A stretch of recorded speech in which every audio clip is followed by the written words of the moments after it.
Hello दोस्तों, स्वागत है आप सभी का हमारे उत्तराखंड परीक्षावाणी सीरीज़ में। यह सीरीज़ हमारे यूट्यूब और ऐप दोनों पर चल रही है। ऐप पर यह सीरीज़ आपको सितंबर 2024 एंड तक मिल जाएगी। यह सीरीज़ हमने 22 जुलाई को स्टार्ट करी थी। यूट्यूब पर अगर आप ये सीरीज़ देखते हैं तो ये दिसंबर तक आपको ये सीरीज़ कंप्लीट मिलेगी। ऐप पर अगर आप जुड़ते हैं तो सितंबर एंड तक ये बैच आपको मिल जाएगा। इसमें आपको वीडियो के साथ साथ, ऐप की मैं बात कर रहा हूँ, उसमें वीडियो के साथ साथ आपको PDF नोट्स भी दिए जाएंगे। और सभी महत्वपूर्ण लिंक अगर आप यूट्यूब पर देख रहे हैं तो डिस्क्रिप्शन में दिए हैं, उनसे ज़रूर जुड़ें आप लोग।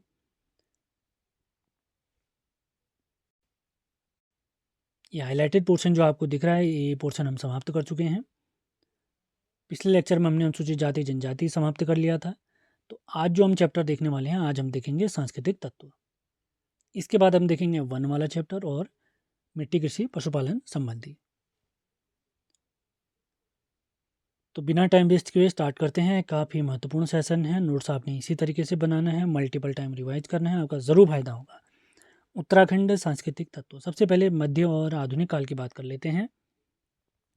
1658 में तत्कालीन पवार राजा पृथ्वीपति शाह के समय पर सुलेमान शिकोह गढ़वाल आया था, जो कि मुगल जो शासक है औरंगजेब के बड़े भाई दारा शिकोह का पुत्र था। सुलेमान के साथ आए हुए जो चित्रकार थे वो थे श्यामदास और हरदास।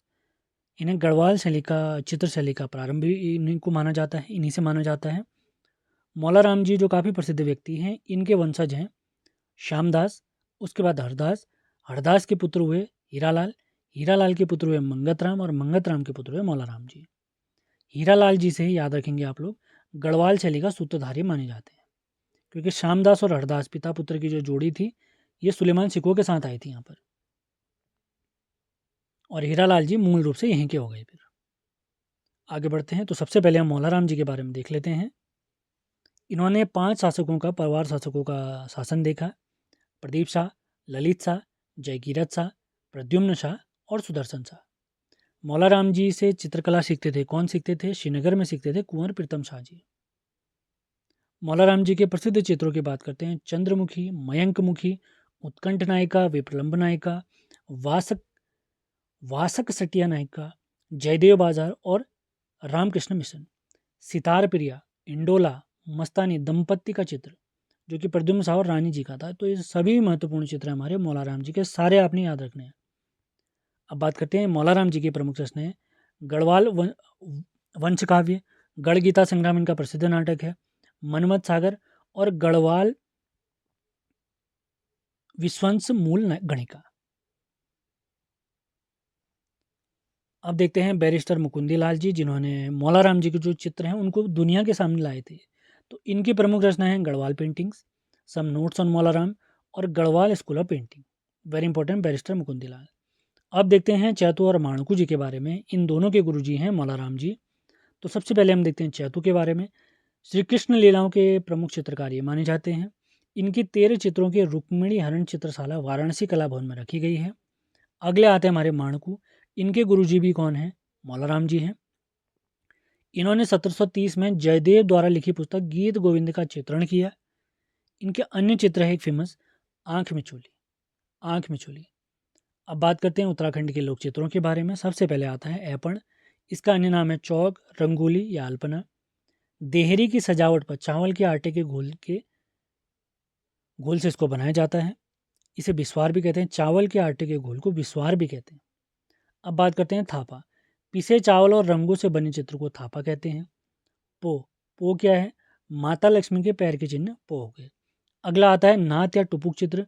रसोई घर के दीवारों पर बनाए गए देवी देवताओं के चित्र को नात या टुपुक चित्र कहते हैं। अगला है ज्योति मातृका चित्र। विभिन्न रंगों से बने देवी देवताओं के चित्र ज्योति मातृका चित्र कहलाते हैं। अगला आता है अन्य चित्र। इसमें सबसे पहले आता है सेली, आरती की थाली पर बनी चित्र। अगला आता है स्यों, शुभ कार्य में बुरी आत्माओं से रक्षा के लिए इसको बनाया जाता है। उसके बाद आता है खोड़िया, मंडप पर इसका निर्माण किया जाता है। अगला आता है शिल्पकला। सबसे पहले आता है काष्ठ शिल्प। हम देखते हैं इससे संबंधित जो हमारी जनजाति है राजी है। रिंगाल की बात मैं करता हूँ, जिससे काष्ठ शिल्पकला को आगे बढ़ाया जाता है। चमोली, अल्मोड़ा, पिथौरागढ़ में मुख्य रूप से ये पाया जाता है। तो रिंगाल से जो बनाए जाते हैं हमारे हस्तशिल्प, ये काष्ठ शिल्प, कंडी, चटाई, टोकरी, मोष्टा, सूप आदि इनका निर्माण से किया जाता है। कालीन उद्योग के लिए प्रसिद्ध है धारचूला और मुंशारी। अगला आता है डिकारे या डिकरा। ये अभी 31 दिसंबर को पिछले साल जो स्नातक स्तरीय परीक्षा हुई थी उसमें पूछा गया सवाल है। मिट्टी से बनी देवी देवताओं की रंग बिरंगी मूर्तियाँ डिकारे या डिकरा कहलाती हैं। अगला आता है बाड़े या शार्की। चमड़े का कार्य करने वाले बाड़े या शार्की कहलाते हैं। अब देखते हैं मूर्ति शिल्प, प्रमुख मूर्तियाँ देख लेते हैं। शिवजी की मूर्तियाँ जो हमें प्राप्त होती हैं, नृत्यरत मूर्ति प्राप्त होती है जागेश्वर के नटराज और गोपेश्वर मंदिर से। वज्रासन में शिवजी की जो मूर्ति प्राप्त होती है केदारनाथ के द्वार पट्टिका से। वीरसन मुद्रा में जो प्राप्त होती है बैजनाथ से।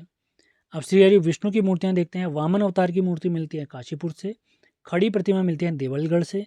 शेष शयन मूर्ति मिलती है द्वाराहाट और बैजनाथ से। गणपति जी की मूर्ति हमें प्राप्त होती है, नृत्यरत मूर्ति प्राप्त होती है जोशीमठ से। गणेश जी की मोर की पीठ पर सवार और दोनों ओर मोर, 4 हाथ 6 सिर वाली मूर्ति लाखा मंडल से प्राप्त हुई है। Very important point. अब बात करते हैं माता दुर्गा की मूर्तियों की। इनकी खड़ी मूर्ति प्राप्त होती है बैजनाथ संग्रहालय से। सिंहवासिनी मूर्ति प्राप्त होती है जागेश्वरी और कालीमठ से। महिषासुर मर्दिनी की मूर्ति प्राप्त होती है चंबा से। ब्रह्मदेव की मूर्तियां प्राप्त होती है द्वाराहाट और बैजनाथ संग्रहालय से। अब देखते हैं प्रमुख वाद्य यंत्र। धातु वाद्य यंत्र हैं बिणाई, मंजीरा, झांझ, करताल, चिमटा, खजड़ी और कांसे की थाली। चर्म वाद्य यंत्र की बात करते हैं ढोल, नगाड़ा, तबला, ढपली, हुड़की, ढोर, दमाऊ और धतीमा। तार या तांत वाद्य यंत्र प्राप्त होते हैं कौन कौन से? सारंगी, इकतारा, दो तारा और बीणा। सुशीर वाद्य यंत्र वेरी इंपॉर्टेंट, फूंक मारकर हवा के थ्रू जो ये चलते हैं, जैसे तुरई, रणसिंह, नागफनी, शंख, मोछंग, अलगोजा जिसे बांसुरी भी कहते हैं, मशकबीन। मोछंग के बारे में अगर आपको बताएं तो पशु चारकों द्वारा इसका प्रयोग किया जाता है। वेरी इंपॉर्टेंट पॉइंट है, सारे आपने ऐसे ही याद रखने हैं। अब प्रमुख नाट्य कला और फिल्मों के बारे में कुछ पॉइंट देख लेते हैं। राज्य की पहली फिल्म है, ये गढ़वाली फिल्म थी जगवाल 1983 में। इसके निर्माता थे पारेश्वर गौड़ जी। सबसे सफल फिल्म थी घर जब है 1985 की। इसके निर्माता थे विश्वेश्वर दत्त नौटियाल जी। पहली कुमाऊनी फिल्म की बात करें तो मेघा 1987 की। इसके निर्देशक थे काका शर्मा, जबकि निर्माता इसके थे जीवन सिंह बिष्ट जी। केदारनाथ आपदा पर बनी शॉर्ट फिल्म का नाम है हिमवीर। उत्तराखंड आंदोलन पर आधारित फिल्म है तेरी सौ, और इसके जो निर्देशक थे वो थे अनूप जोशी जी। अनूप जोशी जी। अब बात करते हैं उत्तराखंड के संगीत कला और लोकगीत के बारे में। सबसे पहले हम देखते हैं झुमेलो गीत। गढ़वाल में प्रसिद्ध व नारी हृदय की वेदना और प्रेम का वर्णन इसमें किया जाता है। अगला आता है झुमेलो नृत्य। नवविवाहित कन्याओं द्वारा मायके आने पर इसको किया जाता है। अगला आता है बाजूबंद नृत्य गीत। इसका अन्य नाम है दूड़ा नृत्य गीत। क्षेत्र इसका है रवाई और जौनपुर वाला। यह प्रणय नृत्य गीत है। अगला आता है खुदेड़ गीत, मायके की याद में गाया जाता है। अगला आता है चौफला गीत, प्रेम मिलन व नृत्य प्रधान गीत। चारों भाव इसमें मौजूद होते हैं कौन कौन से? रति, हास, मनुहार और अनुनय। अब बात करते हैं चौफला नृत्य की। बिहू असम और गरबा गुजरात की ही श्रेणी का ये नृत्य है। श्रृंगार भाव प्रधान ये नृत्य है। इसमें वाद्य यंत्र की कोई आवश्यकता नहीं होती है। माता पार्वती ने शिवजी के लिए इस नृत्य को किया था। Very important. इस नृत्य में पुरुष नृत्य को चौफला जबकि स्त्री नृत्य को चौफलो कहा जाता है। इसकी अन्य शैलियाँ कौन कौन सी है? लाडुली, खड़ा और मयूर। लाडुली, खड़ा और मयूर। अब बात करते हैं कुलाचार्य बिरुदावली गीत। औजी व बद्दी जाति के लोग अपने यजमान के यहाँ मांगलिक अवसरों पर इसे गाते हैं। यजमान की जाति वंश का गुणगान किया जाता है इसमें। अगला है चैती पसारा गीत। यह भी औजी और बद्दी जाति के लोगों द्वारा यजमान के यहाँ अपनी स्त्रियों के साथ गाया जाने वाला गीत है। अगला आता है पटगीत जो कि उपदेशात्मक गीत है। उसके बाद आता है चूरा गीत। युवा भेड़ चरवाहों को सीख देने के लिए वृद्ध चरवाहों द्वारा गाया जाने वाला गीत। अगला आता है छोपती गीत। यह श्रृंगार प्रधान गीत है, रवाई जौनपुर में फेमस है। उसके बाद आता है छोपती नृत्य। यह गढ़वाल का संवाद प्रधान गीत है। छपीली गीत की बात अगर करें तो मेले और विवाह में हुड़के के साथ किया जाता है। जागर गीत की बात करें तो पौराणिक व्यक्ति और देवताओं से संबंधित होते हैं और इनके जो गायक होते हैं उन्हें कहते हैं जागरिये। आगे बढ़ते हैं चांचरी या भौनी नृत्य गीत। गढ़वाल में बसंत ऋतु में चांदनी रात में इसको किया जाता है। कुमाऊं में इसे झोड़ा कहा जाता है। अगला आता है झोड़ा नृत्य गीत, अभी हमने देखा कुमाऊं का समूह नृत्य गीत। अगला आता है भंगलौल। कुमाऊं का अनुभूति प्रधान गीत है भगनौल। उसके बाद आता है न्यौली। भगनौल की तरह ही अनुभूति प्रधान गीत है न्योली। अगला आता है पवाड़ा या भणो गीत, वीरों की जीवनी पर आधारित गीत है। कुमाऊं में इसका नाम कटकू है। पशवा, पशवा क्या है? पवाड़ा गाते हुए जिस व्यक्ति के भीतर वीरों की आत्मा जो प्रवेश करती है उसे कहते हैं पशवा। आगे बढ़ते हैं। थड़िया नृत्य गीत वेरी इंपॉर्टेंट, बसंत पंचमी से विश्व संक्रांति तक इसको किया जाता है। पहली बार मायके आने पर लड़कियों द्वारा इसे किया जाता है, थड़िया नृत्य गीत। आगे बढ़ते हैं। ठुलखेल गीत, कुमाऊं में भाद्रपद माह में जन्माष्टमी के आसपास श्री कृष्ण श्री राम संबंधी प्रसंग गाए जाते हैं। अगला है बैर नृत्य गीत, कुमाऊं का तर्क प्रधान गीत है। उसके बाद है हुड़की बोल गीत, कुमाऊं का कृषि प्रधान गीत। इसका अर्थ है हुड़के के साथ किया जाने वाला श्रम। अगला है सरो नृत्य, वेरी इंपॉर्टेंट, यह गढ़वाल का युद्ध नृत्य है, तलवार ढाल के साथ किया जाता है। इसी के समान कुमाऊं का छोलिया नृत्य और भोटियाओं का पौड़ा नृत्य है। अगला आता है हारुल नृत्य, पांडव जीवन पर आधारित जौनसारियों का नृत्य है। इसमें अनिवार्य वाद्य यंत्र है रमतुला या रणसिंगा। आगे बढ़ते हैं। बुढ़ियात लोक नृत्य जौनसारियों का है। पांडवात नृत्य पांडवों के जीवन पर आधारित नवरात्र में किया जाता है नृत्य। ढोल के 32 तालों का इसमें प्रयोग किया जाता है। अगला आता है मंडार नृत्य, इसका अन्य नाम है केदार नृत्य। इसका प्रमुख क्षेत्र की बात करें तो उत्तरकाशी और टिहरी और शुभ अवसरों पर नृत्य किया जाता है। इसमें एकाग्रता की अनिवार्यता रहती है। नृत्य का अंत चाली या भौर के साथ होता है। अगला आता है लंगवीर नृत्य, पुरुषों द्वारा खंबे पर चढ़कर किया जाने वाला नृत्य। अगला नृत्य है तांदिल नृत्य, उत्तरकाशी और जौनसार टिहरी में खुशी के अवसर पर किया जाने वाला नृत्य है। इसके बाद आता है भैला भैला नृत्य, गढ़वाल में दीपावली के अवसर पर किया जाता है। अगला आता है रणभूत नृत्य, ये गढ़वाल का है, इसका अन्य नाम देवता घिराना है। वीर गति पाने वालों की याद में इसको किया जाता है। अब कुछ इंपॉर्टेंट नोट्स है, जैसे ऋतु गीत पूछ लेता है, प्रेम प्रणय गीत पूछ लेता है, नृत्य गीत कौन से हैं, मतलब अलग अलग कैटेगरी हमसे पूछता है कि छांटिए कि निम्न में से ऋतु गीत कौन सा है, प्रेम प्रणय गीत कौन सा है, उपदेशात्मक कौन सा है, तो उन्हीं की हमने लिस्टिंग बनाई है। ऋतु गीत की बात करें तो फूलदेई, होरी, बासंती, चैती, खुदेड़, झुमेलो, माघ गीत और लाली। प्रेम या प्रणय गीत की बात करें तो झुमेलो, चौफला, छोपती, छपेली, लामण, बाजूबंद, राजुला मालुसाही, कुसुमा कोकिड़ और जीतू बगलवाल। अगला आता है नृत्य गीत, इसके उदाहरण क्या क्या हैं? चौफला, तांदी, चांचरी, थड़िया, छोपती, बाजूबंद जिसे दूड़ा नृत्य गीत भी कहते हैं, उसके बाद न्योली, भगनौल और ठुलकेल। ठुलकेल को ठुलो ढुसको भी कहते हैं। अगला आता है संस्कार या मंगल गीत, जिसके अंतर्गत जन्म, छठी, नामकरण, चूड़ाकर्म, उपनयन, जनेऊ और विवाह। अगला आता है मनोरंजनात्मक, इसके अंतर्गत आता है लोरी और भांटा सांटा, वेरी इंपॉर्टेंट। उपदेशात्मक गीतों के उदाहरण हैं चूरा गीत और पट गीत, जिसे छुड़ा गीत भी कहते हैं। कृषि प्रधान गीतों की बात करें तो हुड़की बोल गीत और गुड़ैल गीत। गुड़ैल गीत। अब बात करते हैं प्रमुख त्योहारों की। सबसे पहला त्यौहार हमारा आता है दीपावली। इस अवसर पर भैला खेला जाता है जौनसार क्षेत्र में। घी संक्रांति या उलगिया यह सितंबर के समय पर सेलिब्रेट किया जाता है। उसके बाद आता है घुघुतिया या मकर संक्रांति, जनवरी के मध्य में कुमाऊं में आयोजित किया जाता है। इसके अन्य नाम है घुघुती त्योहार, काले कौवा त्योहार। इसके बाद आता है फूल संक्रांति या फूलदेली, हिंदू वर्ष का प्रथम दिन है चैत्र माह का। अगला आता है बिखोती, विश्व संक्रांति पर इसको किया जाता है, ये बैसाख का पहला दिन है। हरेला पर्व मनाया जाता है श्रावण के पहले दिन पर, पौधरोपण कार्य इत्यादि किया जाता है। अगला है संवत्सर प्रतिपदा, चैत्र शुक्ल का प्रथम दिन। प्रतिपदा शब्द का अर्थ ही होता है प्रथम दिन। इस दिन हरेला बोया जाता है। आगे बढ़ते हैं। गंगा दशहरा, ज्येष्ठ दशमी के दिन इसको सेलिब्रेट किया जाता है। खतड़वा त्यौहार आश्विन मास की संक्रांति के दिन किया जाता है, यह पशुओं को समर्पित त्यौहार है। रक्षाबंधन श्रावण पूर्णिमा के दिन सेलिब्रेट किया जाता है। बैंसी की बात हम करते हैं, श्रावण और पौष माह में लगातार 22 दिन तक इसे किया जाता है और देवताओं की स्मृति में इसको मनाया जाता है। चैतोल पर्व पिथौरागढ़ में प्रचलित स्थानीय देवता देवल समेत जो शिवजी के मन से माने जाते हैं उनको समर्पित ही हमारा पर्व है, खासकर सोर घाटी में मनाया जाता है ये। कलाई पर्व देखते हैं, कुमाऊं में फसल कटाई के समय ये पर्व मनाया जाता है। उसके बाद आता है सारा पर्व, गढ़वाल में बैसाख माह में इसे सेलिब्रेट किया जाता है। बीमारी से बचाव हेतु नंदा देवी के दूतों की पूजा की जाती है। अगला आता है भिरोली त्यौहार, संतान कल्याण के लिए त्यौहार मनाया जाता है भिरोली त्यौहार। आगे बढ़ते हैं। प्रमुख मेले और पर्व देख लेते हैं। सबसे पहले आता है नंदा देवी मेला। हिमालय की पुत्री नंदा देवी को ये समर्पित है।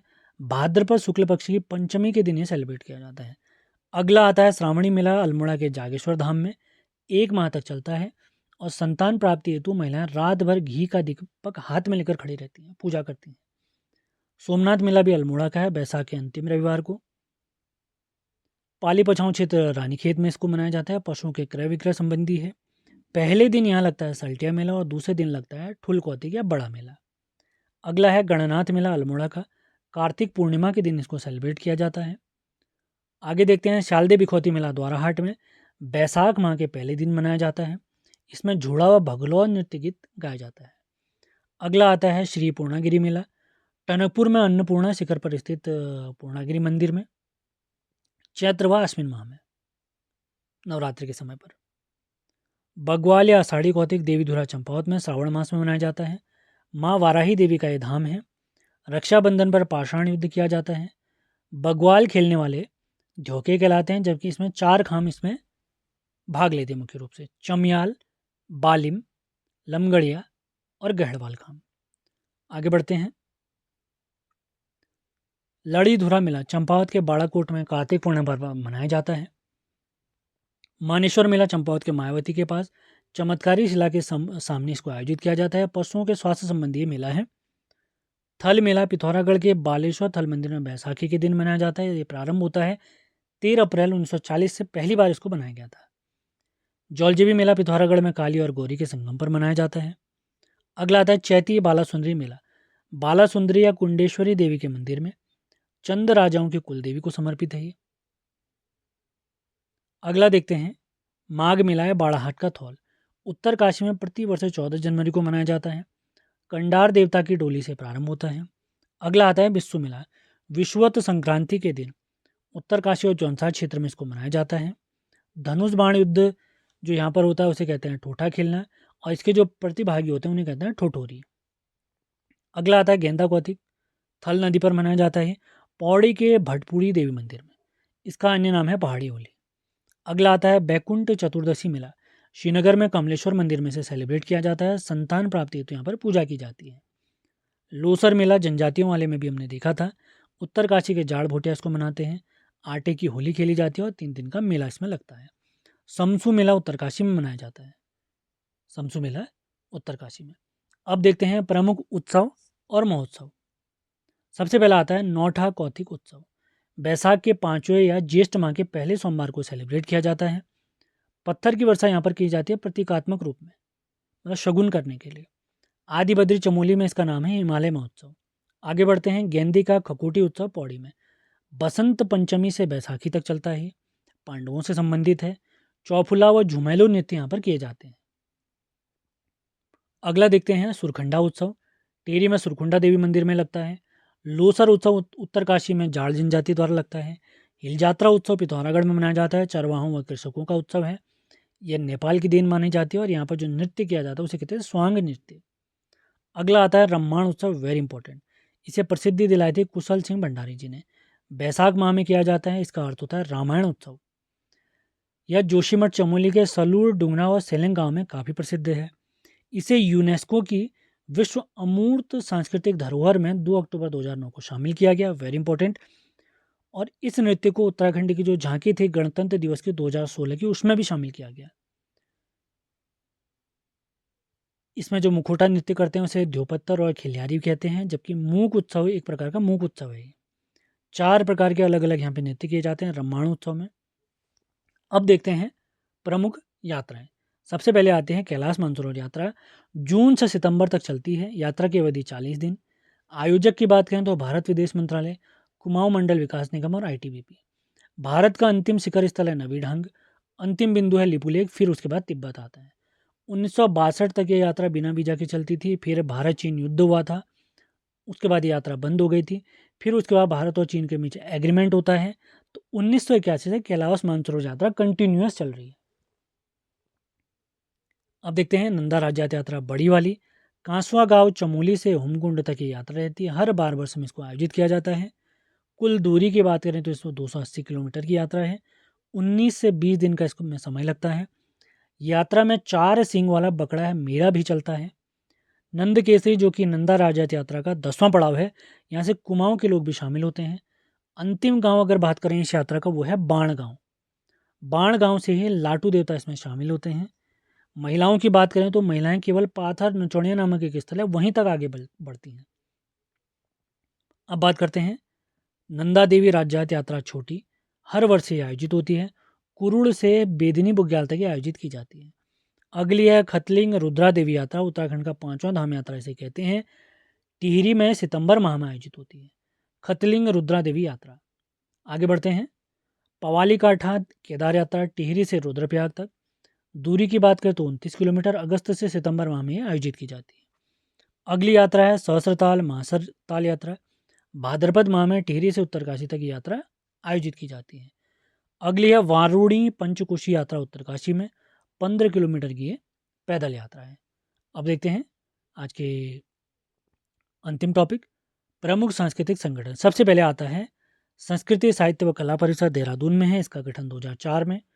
संस्कृत अकादमी जयराम आश्रम संस्कृत विश्वविद्यालय हरिद्वार में है, इसके अध्यक्ष सीएम होते हैं। अगला है उदय शंकर नृत्य व नाट्य अकादमी, स्थापना 2003 अल्मोड़ा। अगला है भारत खंडे हिंदुस्तानी संगीत संस्थान, स्थापना देहरादून, इसके महाविद्यालय हैं देहरादून, पौड़ी और अल्मोड़ा में। लोक कला संस्थान है अल्मोड़ा। मौलाराम चित्र संग्रहालय श्रीनगर में। अब देखते हैं संस्कृति से रिलेटेड कुछ महत्वपूर्ण पुस्तकें। सबसे पहले है कुमाऊं चित्रकला, इसके लेखक हैं यशोधर मठपाल। पहाड़ी चित्रकला, इसके लेखक हैं किशोरी लाल वैद्य। राजपूत पेंटिंग, इसके लेखक हैं कुमार स्वामी। और गढ़वाल चित्रशैली के लेखक हैं यशवंत कटौच जी। 2 महत्वपूर्ण फैक्ट हैं, अंतिम फैक्ट हैं। तांबे का कार्य करने वाले टमटा समुदाय के लोग हैं, जबकि लोहे का कार्य करने वाले आगरी समुदाय के लोग हैं। इसी के साथ उत्तराखंड की संस्कृति से रिलेटेड हमारा सेशन समाप्त होता है। सेशन यूट्यूब में देख रहे हैं तो लाइक और शेयर ज़रूर करना है। अपने दोस्तों तक इस बैच की जानकारी ज़रूर शेयर करें अगर आपको सेशन पसंद आते हैं। तो मिलते हैं अगले वीडियो में। धन्यवाद।